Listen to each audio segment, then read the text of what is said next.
Amílcar Cabral foi um líder revolucionário intelectual e estrategista político da luta anticolonial na África. Nascido em 12 de setembro de 1924 em Bafatá, Guiné-Bissau, Amílcar Cabral foi um dos principais articuladores da independência de Guiné-Bissau e Cabo Verde em relação a Portugal. Voltaram à passada rápida em sua história.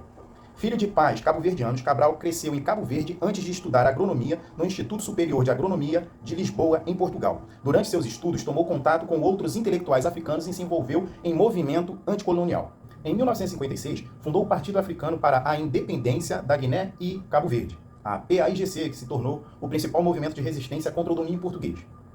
Inspirado pelo panafricanismo, Cabral defendia a libertação nacional como um processo revolucionário que combinava luta armada com organização política e conscientização do povo preto. A partir de 1963, a PAIGC iniciou uma guerra de guerrilha contra Portugal, que se tornou uma das mais bem-sucedidas lutas de libertação na África. Cabral tinha uma visão estratégica ampla, baseada na mobilização dos camponeses e na construção de instituições autônomas nos territórios libertados. Amílcar Cabral foi assassinado em 20 de janeiro de 1973 em Conakry, Guiné, por dissidentes internos do PAIGC, possivelmente com envolvimentos dos serviços secretos de portugueses. Apesar de sua morte, sua luta teve êxito em 24 de setembro de 1973. A Guiné-Bissau declarou unilateralmente sua independência, sendo reconhecida internacionalmente no ano seguinte, após a Revolução dos Cravos em Portugal. Cabo Verde alcançou sua independência em 1975. Cabral é lembrado como um dos maiores pensadores da luta anticolonial e do panafricanismo, influenciando líderes como Thomas Sankara e Nelson Mandela. Sua obra teórica enfatiza a cultura como ferramenta de resistência e a necessidade de um nacionalismo preto enraizado na realidade africana. Amílcar Cabral entendia o racismo como uma ferramenta do colonialismo e do imperialismo. Para ele, a opressão racial não era apenas uma questão de preconceito ou discriminação individual, mas uma estrutura de dominação usada pelos colonizadores para explorar economicamente e dividir os povos africanos. Cabral via o racismo como parte do projeto colonial europeu. Ele argumentava que Portugal, assim como outras potências coloniais, usavam o racismo para justificar a exploração da Guiné-Bissau e do Cabo Verde. Segundo ele, o colonialismo criava formas estratégicas para destruir a união dos africanos e dificultar a luta pela sua independência. Ele criticava duramente a ideia de assimilação promovida pelos colonizadores, que permitia a poucos africanos civilizados adotarem a cultura europeia em troca de direitos limitados. Para Cabral, não passava de uma tentativa de enfraquecer a identidade africana e manter a estrutura de poder colonial. Para combater o racismo, Cabral defendia que os africanos precisavam se libertar do colonialismo e recuperar sua cultura, sua língua e sua formação de organização social.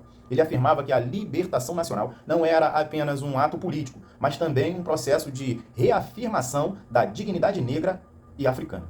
Ele também rejeitava qualquer hierarquia entre diferentes grupos africanos. Como líderes do PAIGC, trabalhou para unir guianenses e cabo-verdianos, apesar das diferenças culturais entre eles. Ele insistia que a luta deveria incluir camponeses, trabalhadores urbanos e intelectuais. Cabral teve forte influência no movimento panafricanista, que via a unidade africana como essencial para derrotar o colonialismo e o racismo global. Ele mantinha contato com líderes como Kwame Nkrumah, Julius Nyerere e Agostinho Neto, defendendo que a libertação da África ajudaria a transformar o mundo e enriquecer e enfraquecer o racismo em nível global. Seu pensamento também influenciou os movimentos negros na diáspora, especialmente nos Estados Unidos e no Caribe. Seus escritos sobre cultura e resistência foram lidos por líderes como Kwame Ture e Malcolm X, que viam a luta africana como parte da luta global contra o racismo. Mesmo após sua morte, a visão de Cabral sobre o racismo e colonialismo continua relevante. Seu pensamento ajuda a entender como as estruturas coloniais ainda afetam as sociedades africanas e a sua diáspora. Seu conceito de que o colonialismo não é invencível continua a inspirar movimentos antirracistas e contra o colonialismo ao redor do mundo. Cabral via a cultura como um campo de batalha central na luta contra o racismo e o colonialismo.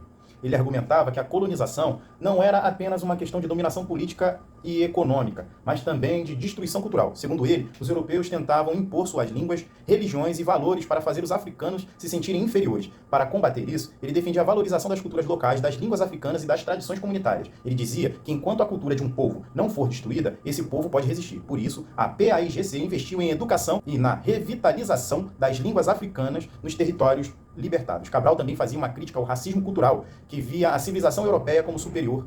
Ele argumentava que essa visão não era científica, mas sim uma estratégia política para justificar a opressão. Para ele, a verdadeira emancipação negra só poderia acontecer quando os africanos se reconectassem com suas raízes culturais.